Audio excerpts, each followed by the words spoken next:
బాధ అనిపిస్తా ఉంది. మరి మా అక్క సీతక్కకి ఇచ్చిరు సంతోషం, సీతక్కకి ఇచ్చిరు సంతోషం.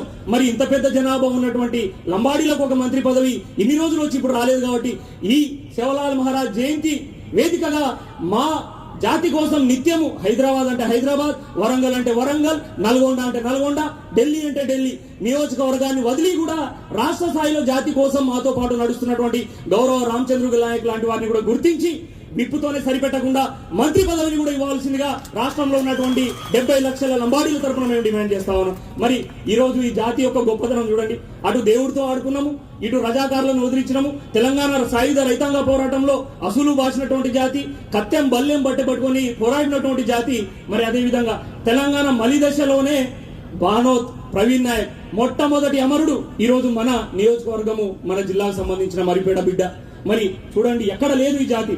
మరి ఈ జాతి యొక్క తెగువ, పోరాటం, పటిమ, మాటలు కావచ్చు, చేతలు కావచ్చు, ప్రతి ఒక్కటి దేశానికి వెన్నుముకగా ఉన్నటువంటి జాతి అని చెప్పి ఎవరు చెప్పిర్రు? రాజ్ కుమార్ చెప్పలే, గౌరవ దేశ ప్రధానమంత్రి మోడీ గారే చెప్పారు. ఈ బంజారా జాతి దేశానికి వెన్నుముక లాంటి జాతి.